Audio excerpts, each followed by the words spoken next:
അതിജീവനം ലക്ഷ്യമിട്ട് വെള്ളാർമലയിൽ നിന്നും മുണ്ടക്കയിൽ നിന്നുമൊക്കെയുള്ള കുരുന്നുകൾ ഇന്ന് മേപ്പാടിയിലേക്ക് യാത്ര തിരിക്കുകയാണ്. ഞാൻ നിൽക്കുന്നത് ചൂരൽമല ടൗണിലാണ്. ഉരുൾപൊട്ടൽ ഉലച്ചുകളഞ്ഞ ഒരു പ്രദേശമാണ്. ആ പ്രദേശത്ത് ഇപ്പോൾ നമുക്ക് ദൃശ്യങ്ങളിൽ കാണാം KSRTCയുടെ സ്പെഷ്യൽ എന്നുള്ളൊരു ബോർഡ്, സ്കൂൾ എന്നുള്ളൊരു ബോർഡൊക്കെ വെച്ച് ബസ് തയ്യാറായി നിൽക്കുന്നത്. 3 ബസ്സുകളാണ് ഇന്ന് ഈ പുനഃപ്രവേശനവുമായി ബന്ധപ്പെട്ടുകൊണ്ട് നടക്കുന്ന ആനന്ദോത്സവത്തിന് കുട്ടികളെ എത്തിക്കുന്നതിന് വേണ്ടി ഇവിടെ ഒരുക്കി നിർത്തിയിരിക്കുന്നത്. ഈ ഒരു ബസ്സിന് പിറകെ മറ്റ് 2 ബസ്സുകൾ കൂടി ആ മേഖലയിൽ ക്രമീകരിച്ചിരിക്കുന്നത് കാണുകയും ചെയ്യാം. ഇപ്പോൾ സ്കൂളിലേക്ക് പുറപ്പെടുന്നതിന് വേണ്ടി നിരവധിയായ കൂട്ടുകാർ ഇവിടേക്ക് എത്തിയിട്ടുണ്ട്. അവർ നിലവിൽ KSRTC ബസ്സിൽ കാത്തിരിക്കുകയാണ്. ഇനി അല്പസമയത്തിനകം തന്നെ ഈ ബസ് മേപ്പാടിയിലേക്ക് പോകുമെന്നുള്ളതാണ്. അതായത് മേപ്പാടിയിലെ ഗവൺമെൻറ് സ്കൂളിലാണ് വെള്ളാർമല വൊക്കേഷണൽ ഹയർ സെക്കൻഡറി സ്കൂളിൻ്റെ പ്രവർത്തനം നടക്കാൻ പോകുന്നത്. ഇന്നു മുതൽ അതിനുവേണ്ടിയുള്ള ക്രമീകരണങ്ങളെല്ലാം തന്നെ ഒരുക്കിയിട്ടുണ്ട്. മറ്റൊന്ന് മുണ്ടക്കയിലുണ്ടായിരുന്ന ഗവൺമെൻറ് LP സ്കൂൾ, ആ LP സ്കൂൾ പ്രവർത്തിക്കുന്നത് APJ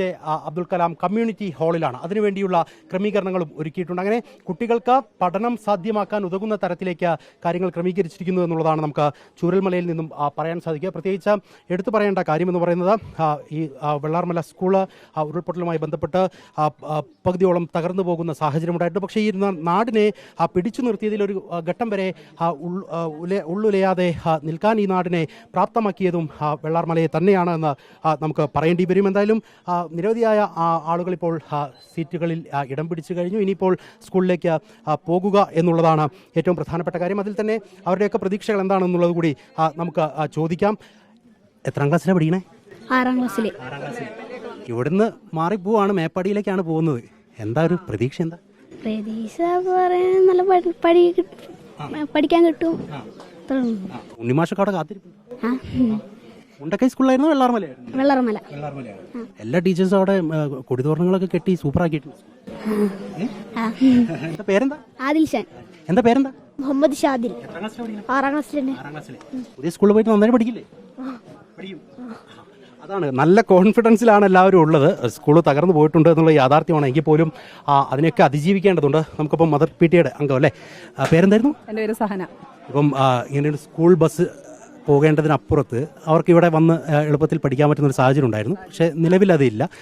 ഇന്നിപ്പോൾ KSRTC ബസ്സിൽ യാത്ര തിരിക്കുകയാണ് മേപ്പാടിയിലേക്ക്. ഇനിയൊരു പുതിയ പാഠങ്ങൾ പഠിക്കാനുണ്ട്. അതെ, നമുക്ക് സ്കൂള് മാത്രമല്ല, എല്ലാം കൊണ്ടും ഞങ്ങൾ കുറച്ച് ഉൾപ്രദേശമാണെങ്കിലും ഞങ്ങൾക്ക് ഒന്നിനും പുറത്തേക്ക് പോകേണ്ട ഒരു സാഹചര്യം ഇവിടെ ഇല്ലായിരുന്നു. ബാങ്ക് ആയാലും അക്ഷയ ആയാലും പോസ്റ്റ് ഓഫീസ്, സ്കൂള്, ആദ്യമായിട്ടാണ് ഇവർക്ക് ഇങ്ങനത്തെ ഒരു അനുഭവം ഉള്ളത്. അപ്പോൾ എല്ലാത്തിനോടും കുട്ടികൾ പൊരുത്തപ്പെട്ട് വരികയാണ്. അതേ ഇനിയിപ്പോൾ ഇവർക്കൊരു മാർഗ്ഗമുള്ളൂ. അപ്പോൾ ഇനിയുള്ള മുന്നോട്ടുള്ള വിദ്യാഭ്യാസം ഇവർക്ക് നല്ല രീതിയിൽ കിട്ടണം തന്നെയാണ് ഞങ്ങളുടെ ആഗ്രഹം. അപ്പം ഞങ്ങൾ രക്ഷിതാക്കളെല്ലാവരും അതിനോട് എന്നും കൂടെ ഉണ്ടാവും. മോളുടെ പേരെന്താ? അനന്യ. എത്രാം ക്ലാസ്സിലാണ് പഠിക്കണേ?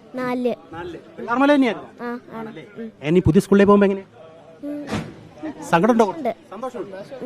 ഹാപ്പിയാണ് അല്ലേ? ക്ലാസ്സിൽ 4 പേര് പോയിട്ടുണ്ട്. അതിൻ്റെ ഒരു ദുഃഖം മക്കൾക്കുണ്ട്. കുറച്ച് ആളുകൾ ആബ്സെന്റ് എന്ന ഗണത്തിലേക്ക് വരുമെന്ന കാര്യത്തിൽ തർക്കമില്ല. കാരണം 36 പേർ എന്നുള്ളതാണ് ഔദ്യോഗിക കണക്ക്. 36 പേർ ഈ സമയത്ത് ഇവർക്കൊപ്പം ഇല്ല എന്നുള്ളൊരു വസ്തുത നിലനിൽക്കുന്നുണ്ട്. പക്ഷേ 17 പേർ അങ്ങനെ കാണാമറയത്ത് ഇപ്പോഴും തുടരുകയും ചെയ്യുന്നുണ്ടെങ്കിൽ പോലും അതെല്ലാം ഒരു ഭാഗത്ത് നിൽക്കുമ്പോഴും പഠനം സാധ്യമാക്കണം, മുന്നോട്ട് പോകണം എന്നുള്ള കാര്യത്തിൽ തർക്കമില്ല. ആ നിലയിലുള്ള പ്രവർത്തനങ്ങൾ തന്നെയാണ് നടക്കുന്നത്. കുറച്ച് സീനിയേഴ്സ് ആണെന്ന് തോന്നുന്നല്ലോ. എത്രാം ക്ലാസ്സിലാണ് പഠിക്കണേ? 9ാം ക്ലാസ്സിലെത്തിയല്ലേ? അപ്പോൾ ഞാൻ പറഞ്ഞു വന്ന നേരത്തെ തന്നെ സീനിയേഴ്സ് ആണ്. എന്താ പേരെന്താ? അജ്മൽ. അജ്മലെ വെള്ളാർമലയായിരുന്നു ഉണ്ടായിരുന്നത്. ഇവിടെ അടുത്ത് തന്നെയാണോ വീട്? ഇവിടെ തന്നെ. നടന്നു പോകുന്ന ദൂരത്താണ്. അപ്പൊ ഇനിയിപ്പം ബസ്സിലൊക്കെ കയറി പോകണം. എങ്ങനെയുണ്ടൊരു? ഹാപ്പിയാണോ വെച്ചാ ഹാപ്പിയല്ല, ഹാപ്പിയല്ലേ വെച്ചാ ഹാപ്പിയാണ്. നന്നായിട്ട് പഠിക്കണം. എന്തായാലും ഇവർക്ക് പ്രതീക്ഷിച്ചതുപോലെ തന്നെ നല്ല പഠനം സാധ്യമാക്കാൻ കഴിയട്ടെ എന്ന് മാത്രമാണ് ഈ ഒരു ഘട്ടത്തിൽ നമുക്ക് പറയാൻ സാധിക്കുക. ആ അർത്ഥത്തിൽ തന്നെ ഉള്ള കാര്യങ്ങൾ ക്രമീകരിക്കപ്പെടുകയും വേണം. എന്തായാലും ഇനിയിപ്പോൾ അല്പസമയത്തിനകം ഈ ഡോർ ഇങ്ങനെ അടച്ച് മേപ്പാടിയിലേക്ക് ഈ സ്കൂൾ ബസ് യാത്ര തിരിക്കും. വീഡിയോ ജേർണലിസ്റ്റ് മിജേഷ് അമ്പാടിക്കൊപ്പം reporter Deepak Malayamma, in reporter, Wayanad.